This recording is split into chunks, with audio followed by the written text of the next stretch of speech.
Scheme workers federation of India की तरफ से इनकी काल पे, इनके आह्वान के ऊपर जो कुरुक्षेत्र और कैथल से चलकर आई हैं, संतोष सुबह चली होगी वहां से करीबन 5-5:30 बजे। जो बहन अभी हिसार से आई है, 2 बसों में भरकर आई है।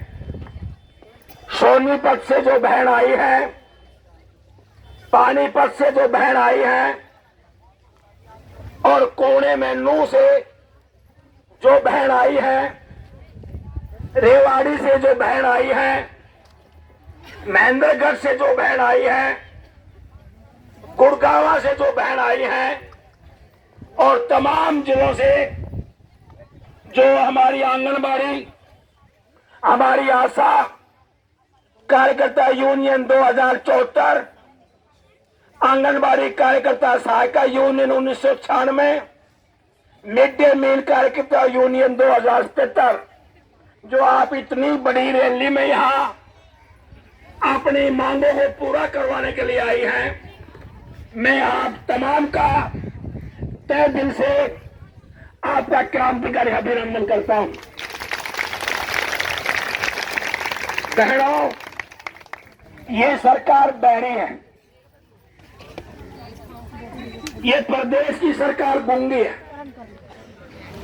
इस बहरी सरकार को जब सुनाई देता है, जब आप आंदोलन की जोरदार आवाज खड़ी करती हैं, जब आप जोरदार इनकलाब का नारा लगाती हैं, तो इन बहरी सरकार को सुनना शुरू होता है।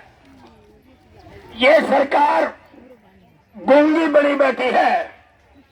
आप आवाज लगाएंगे, ये बोलेगी नहीं। अगर तगड़ी आवाज लगाई जाएगी तब ये बोलना शुरू करती है। आज आशा कार्यकर्ता यूनियन ने प्रदेश की आशा कर्मियों की लड़ाई लड़ करके जो आशा कभी मानदेय नहीं मिलता था, आज 4000 रुपए फिक्स मानदेय पहुंचा। वो किसकी बदौलत पहुंचा है? आपके संघर्ष की बदौलत पहुंचा है। जो मिड डे मील कार्यकर्ता जिनको 3500 रुपए मिलता था, कुछ साल पहले महेंद्रगढ़ में धरना दिया, वहां 2500 से 3500 हुए। और जब इसी पुरानी की धरती के ऊपर जब पूरे प्रदेश की मिड डे मील जुटी, तो कुछ दिन के बाद 60,000 की चिट्ठी आई। 3500 60,000 के ऊपर आप पहुंचे। आंगनबाड़ी की बहनों ने 2018 और 2022 में एक मजबूत आंदोलन गठित किया, और मजबूत आंदोलन का परिणाम ये आया, कई महीने हड़ताल की, उन बहनों को टर्मिनेट किया गया, उनकी तनख्वाह को काटा गया, उनके ऊपर मुकदमे बढ़ाए गए, परंतु 12,990 रुपया एक वर्कर ने लड़के हासिल किया। एक हेल्पर ने 6,490 रुपया हासिल किया। जो आपने हासिल किया है, ये संघर्ष की बदौलत है। सरकार ने खैरात में नहीं दिया है। आंदोलन जितना मजबूत होगा, आंदोलन जितना ताकतवर होगा, ये सरकार से हम और हाथ ले पाएंगे। परंतु एक विचारणीय सवाल, क्या जो आज हमको मिलता है इस महंगाई के जमाने में, क्या वो हमारे गुजारे लायक है या नहीं है? हमारा जवाब है नहीं है। ये चंद पैसों में एक परिवार गुजारा नहीं कर सकता। सरकार कहती कि हम बहुत ज्यादा दे रहे हैं, परंतु आप जानते हैं कि हरियाणा प्रदेश का एक एमएलए, ये जो एमएलए है, विधायक है, और उसकी तनख्वाह कितनी है महीना की? 2,10,000 रुपया के एमएलए को तनख्वाह मिलती है। अभी अभी मॉनसून का सेशन खत्म हुआ, फिर वो कानून लेकर आ गए, वित्त मंत्री ने कानून पेश किया कि एमएलए की तनख्वाह बढ़नी चाहिए, इनके भत्ते बढ़ने चाहिए, क्योंकि खर्चा बढ़ रहा है। तमाम एमएलए ने, बीजेपी की सरकार है, कांग्रेस भी पक्ष में है, इन लोगों की भी एमएलए हैं, जितने भी एमएलए हैं, सरकार ने प्रस्ताव पास किया और कहा कि एमएलए की तनख्वाह बढ़नी चाहिए। तो प्रस्ताव सर्वसम्मति से पास हो गया और उसमें कहा कि 2,10,000 रुपया बढ़ा दिए गए हैं।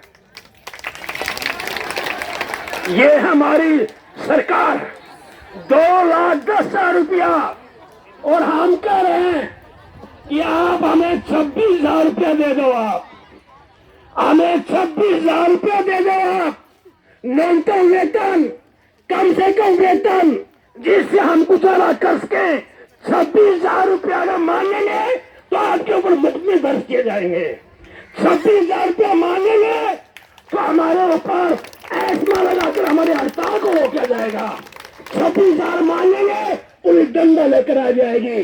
परंतु वो घर की भाई काका लिखने वाला 2,10,000 रुपया ले रहे हैं। किसी ने आवाज नहीं उठाई। विधानसभा में किसी ने नहीं कहा, अरे सुनो, मेरी मिड डे मील बहन, मेरी आशा बहन, मेरी आंगनबाड़ी बहन, जब बच्चा मां के पेट में होता है तो उस मां की और बच्चे की परवरिश आशा करती है, 2 साल तक करती है। बच्चा बड़ा होता है, वो बच्चा आंगनबाड़ी की गोदी में आ जाता है। फिर कुछ बड़ा होता है, वो मिड डे की गोदी में आ जाता है। बच्चा को पेट से लेकर 14 साल तक ये मिड डे, आशा और आंगनबाड़ी बहनें एक मां की भूमिका अदा करती हैं, परंतु पैसा कुछ नहीं है। 26,000 रुपया नहीं है। ये एमएलए हम लोगों ने चुने, ये जनता के सेवक कहलाते हैं। जनता के सेवक तनख्वाह बढ़ा रहे हैं। क्या आपने हिंदुस्तान में किसी ऐसा एमपी का नाम सुना है जो एमपी बना हो और पार्लियामेंट में कहोगे हमें तनख्वाह नहीं चाहिए? वो एमपी AIUTUC का नेता बना था, 2014 में बना था, ठीक से मुझे याद हो। उनका नाम था डॉक्टर तरुण मंडल। वो रेवाड़ी में भी आए थे, स्कीम वर्कर की कमेटी के मेंबर थे। जब देश की पार्लियामेंट में सवाल आया, बहन राजेश, जब पार्लियामेंट में सवाल आया तनख्वाह बढ़नी चाहिए, उस एमपी ने कहा था कि हमें तनख्वाह नहीं चाहिए, हम जनता के सेवक हैं। और जितनी तनख्वाह उनको मिली, वो डॉक्टर तरुण मंडल जो AIUTUC की शिक्षाओं से लैस थे, और जिस AIUTUC की शिक्षाओं को लेकर जो हम चल रहे हैं, कामसिंह दास घोष जिनकी शिक्षाओं से लैस थे, उन्होंने कहा कि इस तनख्वाह को मैं अपने घर लेकर नहीं जाऊंगा। जिस कॉन्स्टिट्यूंसी में, जिस लोकसभा क्षेत्र में मुझे एमपी बनाया है, वो तमाम तनख्वाह वहां के गरीब बच्चों का पढ़ाई लिखाई दवाई में लगा दी, पैसा लेकर घर नहीं गए। यह है जनता का नुमाइंदा। तो इसलिए आशा का 2018 से पैसा नहीं बढ़ाया। ये आंगनबाड़ी आंदोलन किया 2022 में, सरकार ने वायदा खिलाफी कर दी, उस बात से मुकर गई।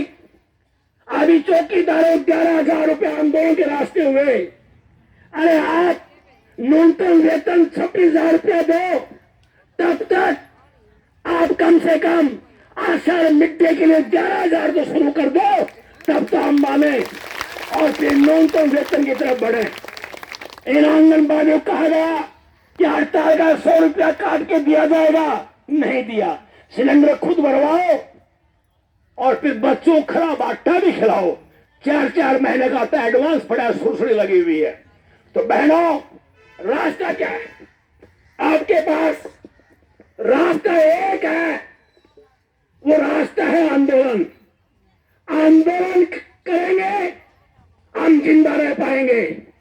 आंदोलन अगर खड़ा नहीं होगा ताकतवर ढंग से, सही दिशा में आंदोलन खड़ा नहीं होगा तो हम लोग जो मिला वो भी हमसे छिन जाएगा। कुछ और भी यूनियन है जो आंदोलन का नाम लेती हैं, पर जो एमएलए एमपी बनने का रास्ता भी अख्तियार करती हैं और उनसे जनता के साथ को शुरू कर रही है। मैं आखिर में, समय अभाव है, जुलूस निकालना है, गर्मी है, हम तो गर्मी में ही पैदा हुए हैं, सर्दी में पैदा हुए हैं, हम किसान मजदूरों की संतानें हैं, उससे हम घबराने वाले नहीं हैं, हम टक्कर लेने वाली बहने हैं। परंतु मैं आपसे अपील करता हूं, आने वाले दिनों में हमारा आंदोलन क्या होगा, मैं सुझाव रखता हूं, पास आपने करना है।